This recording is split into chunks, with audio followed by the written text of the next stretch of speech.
អស់លទ្ធភាពហើយមិនដោយទៅតាមដំណើរក្រុមយ៉ាងនៅមិនប្រសើរមានតែដើរផ្លូវរៀងខ្លួនចោតើបងគួរធ្វើយ៉ាងម៉េចទើបគេចផុតពីកំហុសបងដឹងមុនលែងចង់ស្មោបងតែងខកក្នុងកែវភ្នែកអូជ្រឹងយកការចាកចេញចង់បំពេញបំណងលំចោលគ្រប់យ៉ាងធ្លាប់មានរួមគ្នាកន្លងធ្វើជាអ្នកដទៃ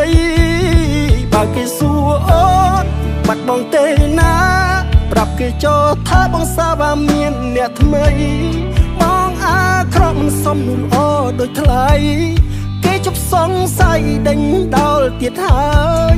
នៅពេលគ្មានបងអូនលែងធុញទ្រារមនុស្សគួរឲ្យស្អប់អ្នកនេះមិនរំខានទៀតឡើយសង្ឃឹមការចាកចេញបងអាចធ្វើឲ្យអូនរីករាយនឹងមានអារម្មណ៍ល្អវិញ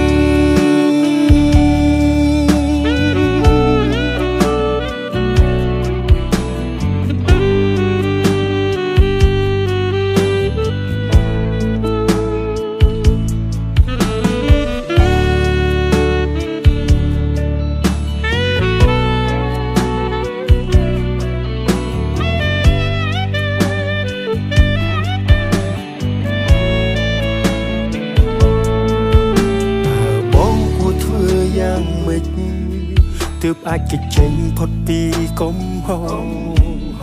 បងដឹងអូនលែងចង់ស្មោបងតែងខកក្នុងកែវភ្នែកអូជ្រឹងយកការចាកចេញចង់បំពេញបំណងលំចោលគ្រប់យ៉ាងធ្លាប់មានរួមគ្នាកន្លងធ្វើជាអ្នកដទៃបើគេសួរអូនបាត់បងទេណាប្រាប់គេចោលថាបងសាបាមានអ្នកថ្មីបងអាក្រក់មិនសមនោះល្អដូចថ្លៃ